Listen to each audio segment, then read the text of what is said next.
Hi, this is Dennis with Second Chance Tackle. Today I get the opportunity to do some exploration and to determine why a reel failed and what it's going to take to repair it.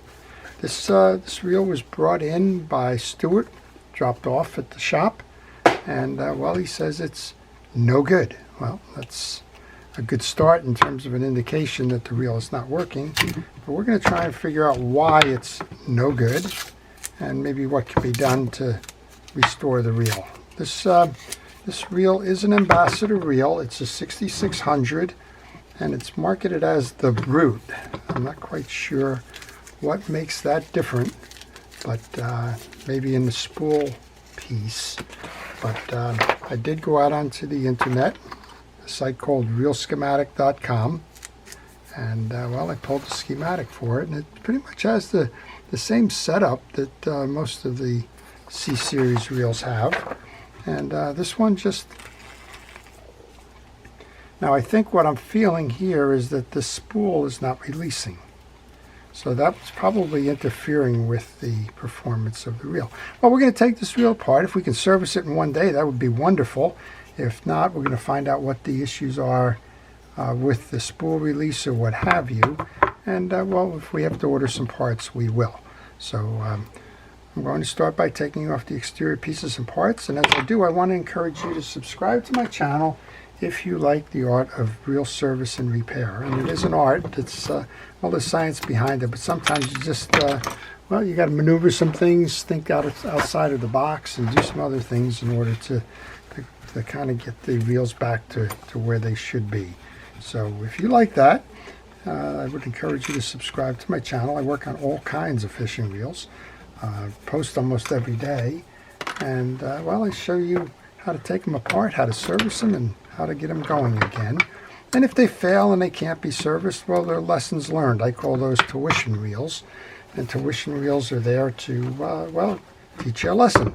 So sometimes the time invested is a lesson in terms of why the reel cannot be repaired. Maybe it's a fatal flaw in design or some other things.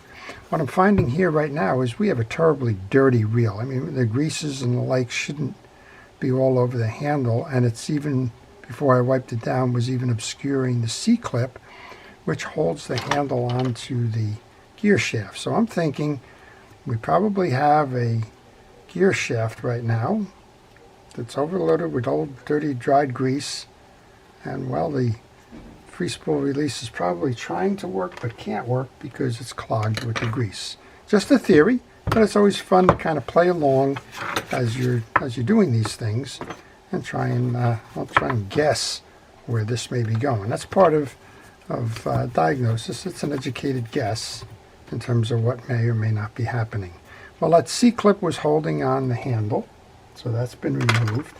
And as I remove all my pieces and parts, they go into a parts tray, and that way I know where the pieces are when it comes time to reinstall. I do encourage you to have a system for dealing with the parts that you remove before you start removing them. And that's always helpful as you move on. This looks like it's upside down. No big deal. Maybe not. No, it's not upside down. Couldn't be. The cup is attached, but that's okay. So this is running with a grind, and we're going to find out very quickly. But I do notice even here, all of the old shim washers and that are very encrusted with dried grease. So a lot of folks ask me what the common failure points are on fishing reels, and usually the first answer is something like this. It's a reel that hasn't been attended to in a while, and the greases and the oils dry up and they impede the operation of the reel. Sometimes they'll dry in the gear teeth and it'll be like hitting a pothole as you crank. Sometimes they'll just stop a particular function like anti-reverse or that. In this case, it looks like we've stopped operation of the free spool release. Those are all things that we can guess about, right? But look on the inside of this. It's safe to say the reel has not been serviced in a while. And lesson to everybody, this reel is overfilled with line. What you need to do on your line is leave space so that the the line and the reel can cast freely. When the line goes over the edge like it is here, it's very common and easy for that line to get trapped into the side plates and break. And well, we're not going to do all of this right here right now. We're trying to find the issue, but you need to strip this line down so that it can easily move through that case and not represent that hazard. I always recommend, as you're servicing your reel, to change the line, particularly if it's monofilament like this. Change the line when you service the reel. Well, that may very well have happened here, but the truth of the matter is it hasn't been serviced in a timely manner. And well, the last thing you want to do with something like this is lose the fish of a lifetime because the line is old and, well, breaks off. All right. Well, we've taken care of that. I'll go pick up that line on the floor in a little bit. But for now, we at least have the line in the right place. There is some old grease onto the ratchet that drives your level wind as well as your click ratchet. I'm going to test the bearing in here. That's still running okay, so it's not the bearing's fault. Just oil that. I also want to test the, well, this is working. So remember, it wasn't going up and down, and one of the things that you won't worry about is maybe that stud was broken off or something. That's not the case. So well, I'm just going to put that to the side. Again, we're trying to figure out what the issue is. You can again see that there's a lot of film and dried grease in places that it doesn't belong, which means it's leached out over time. And well, I can just imagine what the inside of this is going to look like, and I think this reel is actually going to be able to be repaired today, but we're going to find out. All right, there's two screws that are holding the side plate cover onto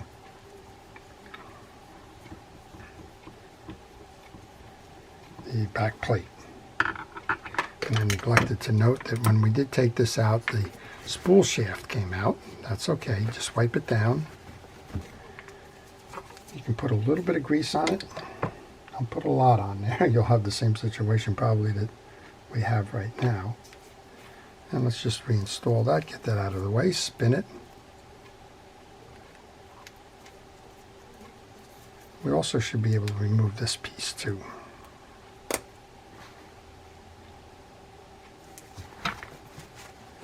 Because there's usually a bearing hiding behind there. There you go. Well, there's a bushing here. So in answer to one of those, what's different about the reels, sometimes there's a bearing there. In this case, there's a bushing there. Let's put a little bit of oil on it. That'll help the spool axle shaft to turn freer. I took the one screw out. Let's take the other screw out. And let's see what we have. This is like the unboxing moment when you try to figure out what the heck is going on. I do encourage you to take pictures as you hit critical junctures. This would be a critical juncture. Take the pictures so that you know as you go to reinstall that you have reference points. Now I'm using a schematic here, but I'm using my knowledge of the reel itself. The schematic will help if there's other issues involved. Well, this case is almost glued on, so yeah. Now, is there any question? This is what the cause of it is. It's not being able to move in and out because you have just an accumulation of old dirt and grease that's kind of stopping it down. You can see the back end of this. Let's do the cleanup. We might as well finish this reel as long as we're at it. There's an accumulation of sand and salt and stuff. We're just going to call it stuff for now. I'm going to use a penetrating oil. I'm going to let that just seep in the case for a moment. I'm going to remove our gear shaft. And then this is where all the issue is going to be because, well, it's just got a lot of stuff on it. This should just come up.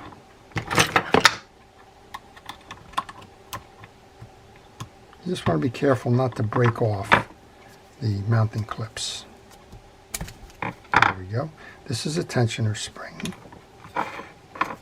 And we have our pinion gear assembly. And this is what would not be moving right now because it's all junked up. This is the one that would be the primary culprit. Let's take all that out off. I'm going to just kind of do the same thing here. We're going to use the penetrating oil to loosen up the debris there. The tension spring, the little trip lever. I'm going to get that paper towel back here. Let these parts soak. We'll go back to each individual piece and part. This is clearly going to be an issue here. Let's get the dirt off of the yoke. And spool gear. Now we were hearing a lot of noise, and I'm thinking at this point, by looking at the teeth on this, that's ground down. So I think we're going to have to replace that pinion gear. So we might as well look on the other side. We've got a gear stack here, 2 tension washers, a big spacer, and the gear stack itself, the drag washers, the anti-reverse dog and rotor. We'll clean those up in a little bit. What I want to do right now is I'm just going to shut off the camera, see if I might happen to have one of those pinion gears, because this one is well worn. Okay, so I checked and I do not have that particular version of the pinion gear, so we're going to have to go order one of those. And frequently I get asked, where can you order those pieces and parts from? Well, there's 2 very dependable groups. One of them is Dave's Rod and Reel Parts down in Tampa, sometimes known as Platinum Parts. And the other one is Southwestern Parts in Dallas, Texas. And both of those are very good. You can also use e-replacement parts as a source for that. If you go to e-replacement parts, they do all kinds of parts. Lawnmowers, dishwashers, everything, in addition to fishing reels. So it always helps for you to have the part number, and you can get that part number off of the schematic before you go ordering. Otherwise, that search site is very cumbersome, and well, it gets frustrating from time to time if you're trying to search. Okay, we're going to just clean this up. We're going to try and do our best to put this back together again, make sure that that release function works. And then we're going to have to set it aside while we wait for the replacement pinion gear. I trust that the part will be available, but you never know. All right. That penetrating oil has been sitting for a while. Now it wipes off nice and easily. Stuart did mention that he thought that the reels may need drag washers as well. So we're going to check that drag stack, and we will order those. My source for ordering drag washers for these generally are those same 2, but you can also order them from smoothdrag.com. Dawn at Smooth Drag is very dependable, and well, you can get the Carbon Tex upgrades if that's something you were looking for. All right, let's put this. Let's just take a check here on these drag washers. Yeah, they're pretty shiny and worn. I'm going to get a replacement set for these. They seem past life. Okay. We can clean these. This is your click ratchet and your anti-reverse. This is the only anti-reverse in the reel.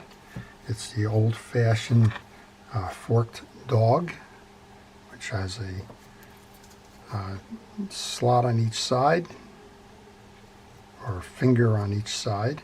Slot in the middle. The slot divides the ratchet. Place that back on.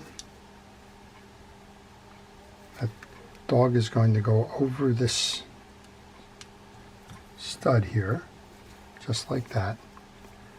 And I'm just going to put the drag stack back on. Oh, let's go ahead and take the faulty pinion gear.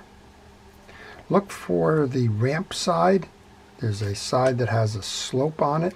That's going to face inward towards the spool. find that. The slot on the pinion gear faces the spool. So slot and ramp side are the same. Bring the assembly over.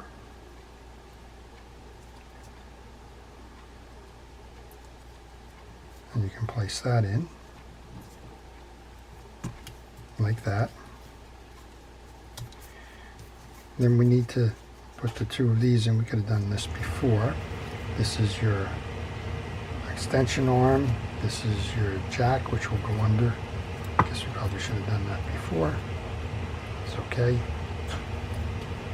It'll go under like this. That's your trip mechanism.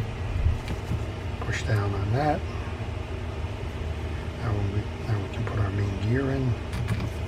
And I'm doing this more to just keep the pieces and parts together now than anything else,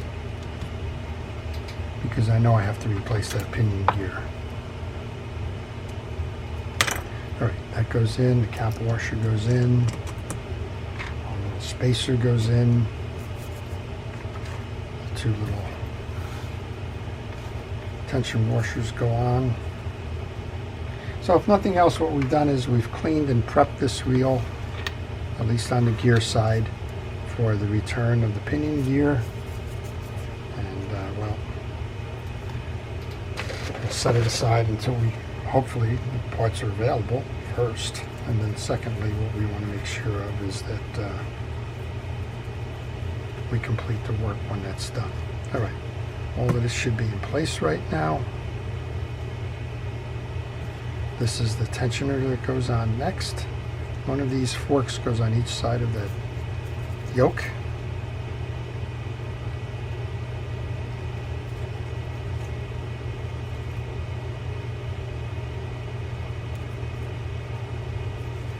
I guess I'm trying to do this for the benefit of the camera versus what's easiest. On this one, you're going to notice that there is a spring. I'm going to bring that up. There is a spring mount here that goes under the arm for that free spool release. Okay, that's in place now. Yeah, and with this on now, you can just see how the gearing on that pinion gear is just not making good contact with it. And that's clearly what the issue was when we were turning this reel before. All right, well, lessons learned. The pieces are back together again. We'll take those two nuts, and we're going to say that we've learned from this tuition reel that two things have happened here. One of them has just been poor maintenance, and poor maintenance has clearly resulted in a seizure in this reel with the pinion gear getting stripped off.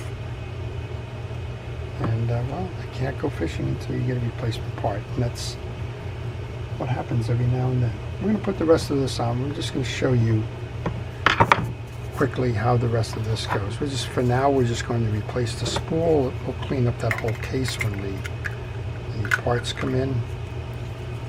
Place your spool in. Make sure on this that you're in the up position. Okay, install the spool. Look for the opening here. Pull this up. Bring this over. Make sure that that piece goes in there and that your case is tight all around. So that's how to set the free spool release. And like I said, we got a lot of work left on this one, but what we did learn is that we can't go any further without the pinion gear, and we're going to hope that the pinion gear is available. And there's no sense doing any more work at this point, particularly if the pinion gear is not available. So stay tuned, I guess, is what they used to say, right? We'll see in the next episode if it actually works. All right, I'm going to put the star adjuster back on again. These are to hold all the critical parts. If you wanted to be a little bit, whoops, I noticed that there's a tension washer that's out here on my desk.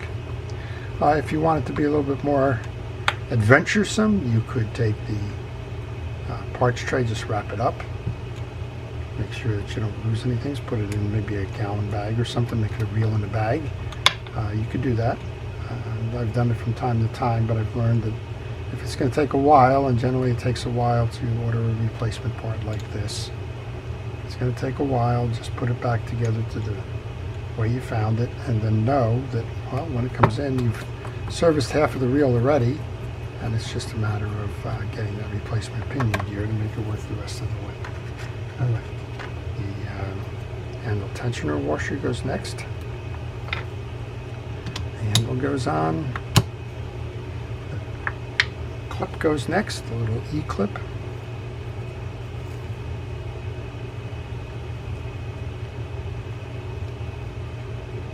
Most of the time you can get these in with some finger pressure once it's mounted into the slot.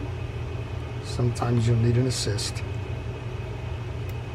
That one we can do by hand. Let's do our handle nut cap. Thread these by hand so that you have it going on square. In this case, it's not going on square. There we go.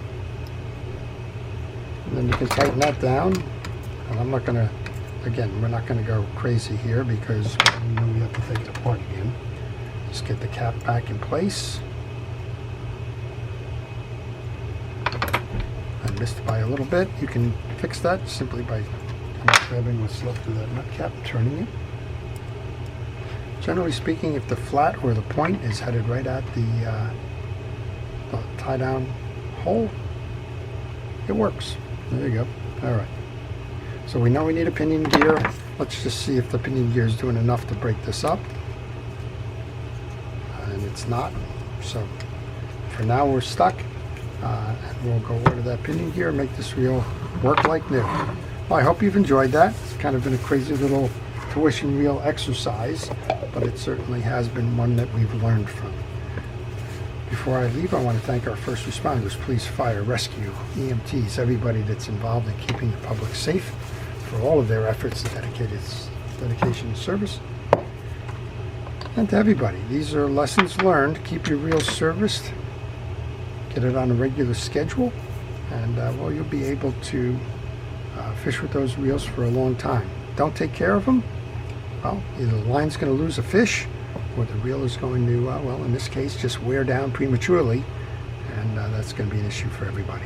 All right, this is Dennis with Second Chance Tackle, wishing everybody a great day.